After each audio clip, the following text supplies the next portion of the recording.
Hey everybody, and welcome back to FSi DFS. I'm McKinley412, and today we're looking at this 9-game slate. The Mets-Washington game is up here, but it's not going to be played, or it's not going to be part of the slate. You can kind of see the notification up here. So just a 9-game slate, second to last day of the season. Things get weird, for sure, especially at this point in time. I did not put together a sheet, and the reason for that is because I want to see the lineups. The lineups are really going to determine, which are, some of the top teams to kind of build around on the slate, and especially the top pitchers of, and kind of where they rank. I don't want to come on here and say that, oh, Garrett Cole, he's the number one guy on this slate, hands down, perfect. And Verlander's got a tough matchup because he's going up against the Philly bats. I don't want to say that because it could easily come out tonight that Texas fields a normal lineup. They're just kind of going about their business, finishing out the season. Whereas Verlander or Philadelphia, they just clinched the playoffs last night. They got nothing to play for. They could, rest a lot of their starters, throw out like just be a minor league squad essentially, and Verlander all of a sudden becomes, from we don't want to play him to, oh my gosh, like he is the best in the best spot today. So that's why I didn't put the sheet together. This video is not going to be long. There's just not a whole lot to talk about, just because lineups are going to be so vital in terms of ranking the pitchers, ranking the bats, and all of that stuff. So things you have to be paying attention to. Pay attention to the lineups. Which teams are starting a lot, doing their usual starters, which teams are pinch hitting was my next point, which teams are resting a lot of guys. If a team is doing like a lot of starters, you still have to be paying attention to pinch hits.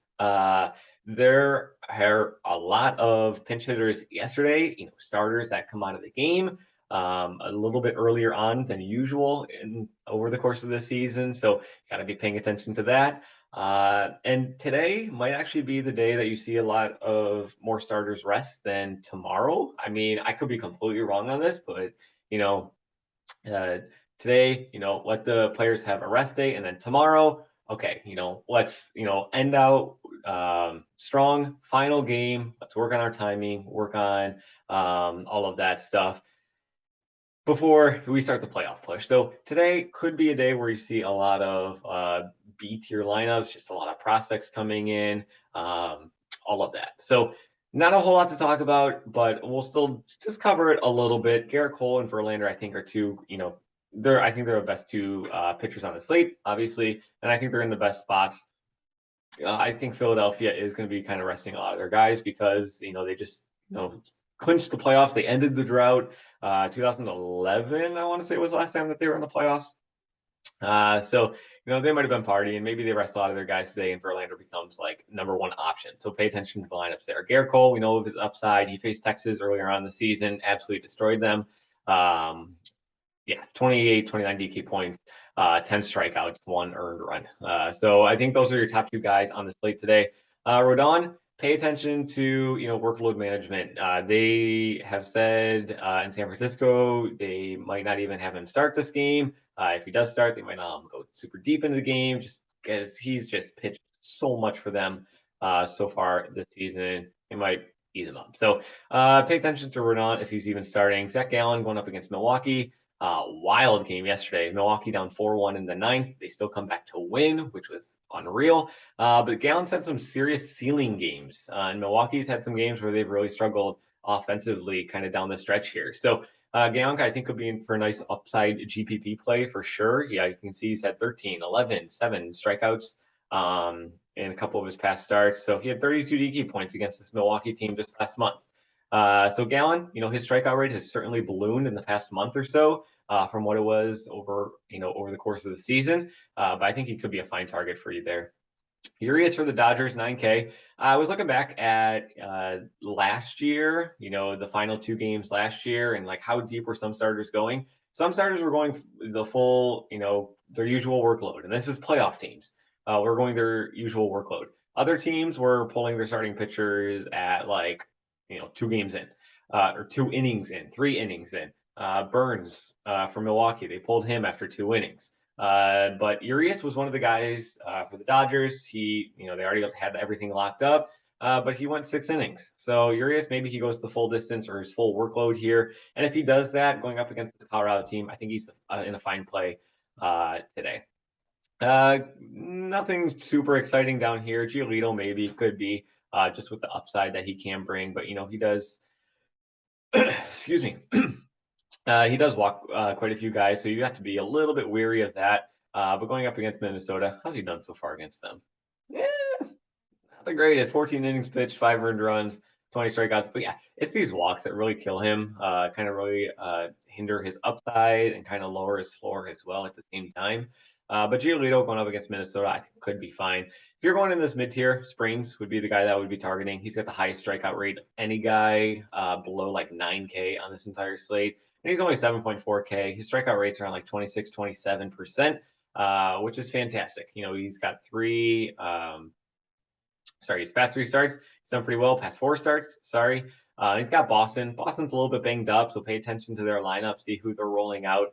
And again, really just overall, just pay attention to the lineups. I know we should be doing that every single day, but like especially these last 2 days, pay attention to that. But Springs, I think, could be probably my favorite play down here in this lower tier.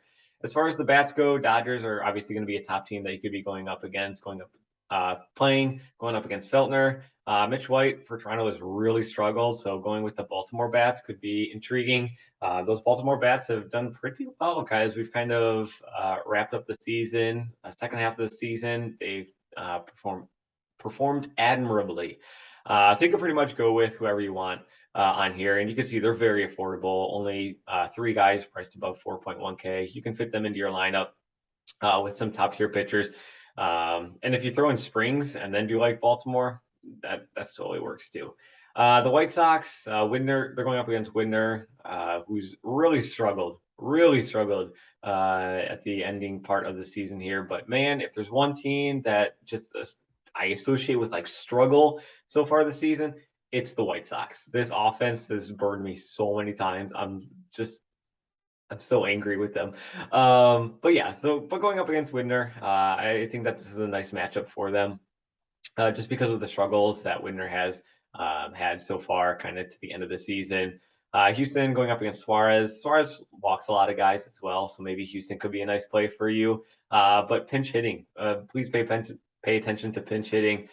Houston can pull out of their guys after 2 at-bats here, kind of having everything wrapped up.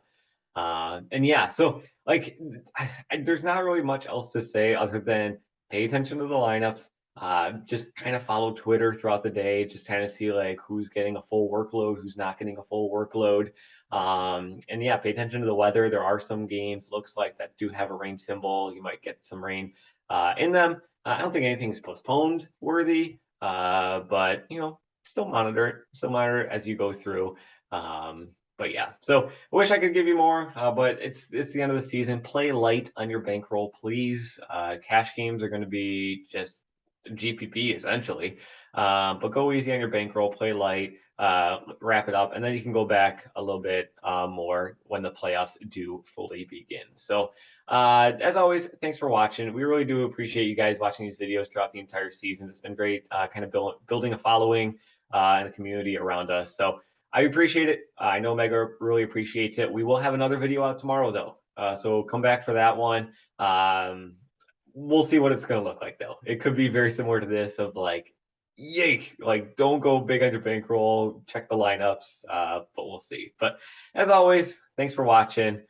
Good luck in your contest, especially today, and we will see you in the next video.